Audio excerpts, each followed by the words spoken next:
أعوذ بالله من الشيطان الرجيم. بسم الله الرحمن الرحيم. له معقبات من بين يديه ومن خلفه يحفظونه من أمر الله. إن الله لا يغير ما بقوم حتى يغيروا ما بأنفسهم. وإذا أراد الله بقوم سوءا فلا مرد له وما لهم من دونه من وال. صدق الله العظيم. Maha benar Allah dengan segala firman-Nya. Terima kasih Ustadz Azmi yang telah melantunkan ayat-ayat suci Al-Quran. Semoga ini menjadi ibadah bagi yang membaca dan umumnya buat kita semua yang mendengarkan. Kembali lagi di Cahaya Hati Indonesia. Alhamdulillah saat ini kita sudah bersama dengan guru kita yang insya Allah beliau akan memaparkan begitu dalam dan begitu luas tentang tema yaitu jangan hanya pasrah. Kepada guru kita Al-Habib Muhammad Syahab dipersilahkan. Shallu ala Muhammad. Assalamualaikum warahmatullahi wabarakatuh.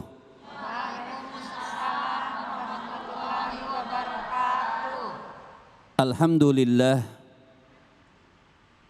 Alhamdulillahi rabbil alamin.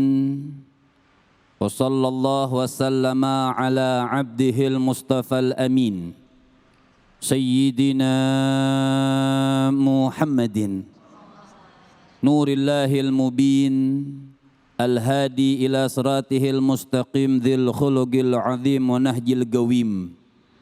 Allahumma salli wa sallim wa barik alaihi wa ala alihi wa sahbihi wa man sara fi darbih amma ba'd. Yang sama-sama kita hormati semuanya, wabil khusus host kita kali ini Ustadz Abi Gifran. Terima kasih. Ada qari kita yang membaca Al-Quran dan semua para pencinta Cahaya Hati Ainus TV. Mudah-mudahan kita semua mendapatkan keberkahan dari Allah Subhanahu wa taala. Amin amin ya rabbal alamin. Kepasrahan artinya orang itu terkadang sudah pasrah saja ibu, ya, pasrah tidak mau usaha. Ini bukan jalan yang diajarkan oleh baginda Nabi besar Muhammad Sallallahu Alaihi Wasallam. Maka Islam itu membagi tiga. Ada yang namanya ikhtiar. Ada yang namanya doa, baru terakhir tawakal atau bisa kita artikan pasrah. Jadi orang pasrah itu sebenarnya boleh tapi dengan syarat. Jangan ini enggak, sudah saya di rumah saja, sholat enggak putus 5 waktu, berharap habis sholat angkat sejadah ada uang 1 miliar. Uang 1 miliar enggak dapat, insya Allah gila pasti. Betul Ibu? Betul. Jadi yang pertama kita lakukan apa? Ikhtiar. Orang ikhtiar itu begini, orang ikhtiar, kita ikhtiar hukumnya wajib, dapatnya enggak. Ibu keluar rumah misalnya, atau suami ibu keluar rumah misalnya, untuk cari uang, sudah keluar, ikhtiar, bagus atau tidak? Ketika ikhtiar, bagus atau tidak? Bagus. Waktu pulangnya nggak dapat apa-apa, jangan marah. Nah itu di situ ada pasrahnya. Makanya orang itu harus ikhtiar. Tadi ayatnya sudah dibacakan, Innallaha la yughayyiru ma biqaumin hatta yughayyiru ma bi anfusihim. Allah Subhanahu wa taala itu tidak akan merubah suatu kaum kecuali kaumnya itu harus merubah dirinya. Jadi kalau kita bicara sudah saya hidup ini pasrah saja betul, tapi harus diawali yang pertama apa? Harus dicatat yang pertama ikhtiar. Ikhtiar ini sangat dianjurkan. Ketika kita ikhtiar mencari sesuatu, kita sudah usaha untuk melakukan hal tersebut. Sehingga dikatakan oleh Sayyidina Imam Ja'far As-Sadiq. Beliau mengatakan innama fil man'i al-ata. Kalau kita sudah ikhtiar, kita sudah melakukan yang memang sudah jalan yang lurus, betul sesuai dengan syariatnya Allah Subhanahu wa taala, Jalla Jalaluhu wa ta'ala azamatuh, kita belum dapat. Maka kata Sayyidina Imam Ja'far As-Sadiq, beliau mengatakan innama fil man'i al-ata.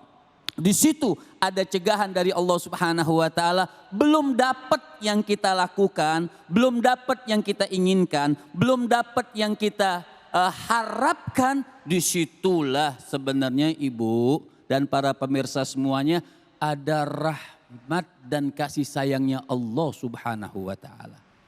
Jadi sebelum kita pasrah, sebelum kita bertawakal kepada Allah, ada namanya yang pertama adalah ikhtiar. Setelah ikhtiar, kita mencari apa yang sudah memang diharuskan kita cari. Kemudian yang kedua apa? Doa. Ud'uni astajib lakum. Ada satu cerita sebenarnya. Syekh Ibrahim bin Adham. Syekh Ibrahim bin Adham seorang ulama besar.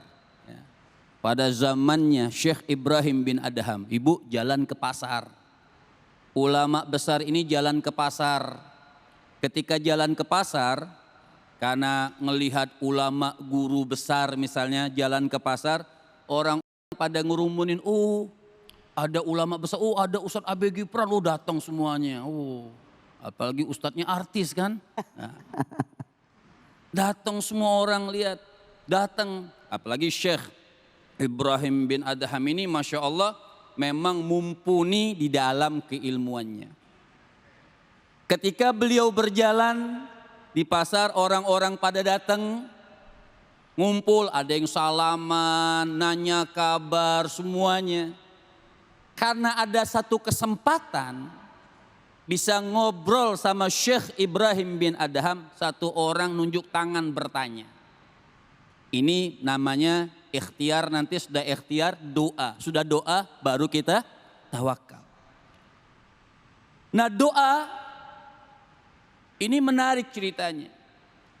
Ketika satu orang bertanya, ya Syekh, yaqulullahu ta'ala fil Qur'an, Allah Subhanahu wa ta'ala berkata di dalam Al-Quran, ud'uni astajib lakum.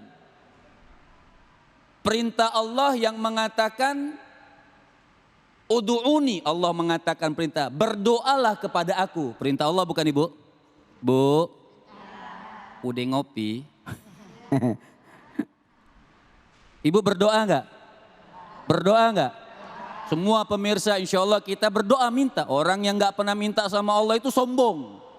Allah katakan kepada syurga, anti haramun lil mutakabbir. Allah pernah bilang sama syurga, kau aku haramkan bagi orang yang punya sifat sombong. Termasuk orang yang enggak pernah berdoa itu sombong. Jadi kita berdoa. Cuman masalahnya gini Ibu, biasa manusia. Kan Allah bilang manusia ini biasanya cuma bisa protes, apalagi zaman sekarang protes terus kita. Ya. Al-Quran mengatakan ud'uni astajib lakum, wahai Syekh. Kan Allah bilang dalam Al-Quran, berdoalah kepada aku, mintalah kepada aku, astajib lakum. Kan Allah yang nyuruh, Allah juga yang jawab. Niscaya aku akan kabulkan doa kalian. Ini Allah yang bilang, betul ya? Betul ya? Ud'uni astajib lakum. Berdoalah kepada aku, niscaya aku akan kabulkan doa kalian. Cuma masalahnya nih protes nih. Yang nanya protes. Cuman masalahnya wahai Syekh, nad'uhu kulla dahrin. Kami ini berdoa terus.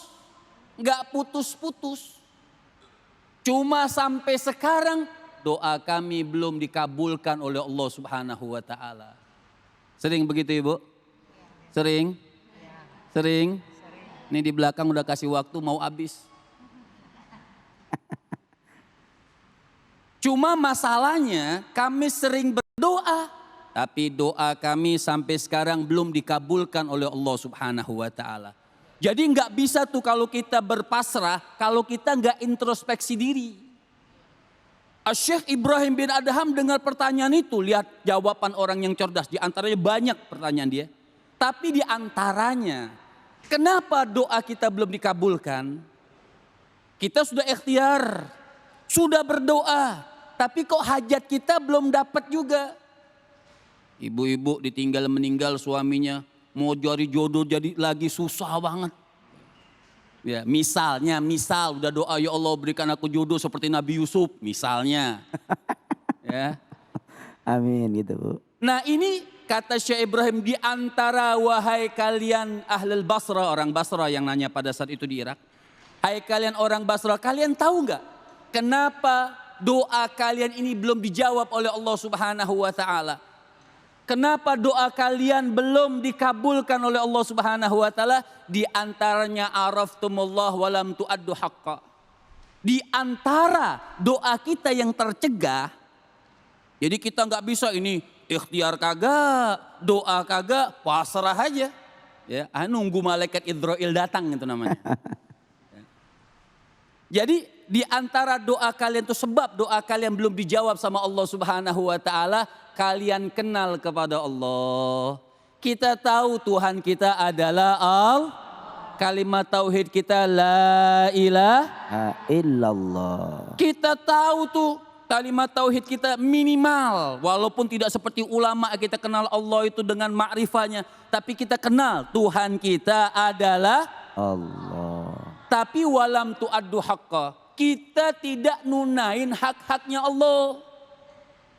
Allah pernah bilang kepada Nabi Allah Daud, ya Daud, sampaikan kepada makhluk, mereka cuma hanya minta haknya. Tak duit tiap hari yang banyak, ya, minta ini, minta itu. Tapi ketika sampai di haknya Allah, mereka nggak tunaikan. Sholat tidak ditunaikan misalnya, ibadah kepada Allah tidak ditunaikan.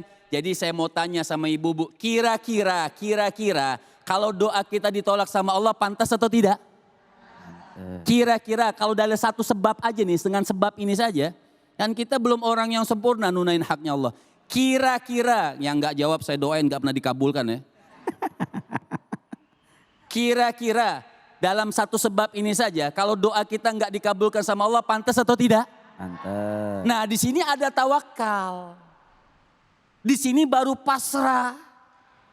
Kita sudah ikhtiar, sudah berdoa, makanya apa? Tawakal. Kan kita tahu, kita bukan makhluk yang bagus nih misalnya, masih jauh dengan kesempurnaan ibadah menunaikan hak-haknya Allah Subhanahu wa taala.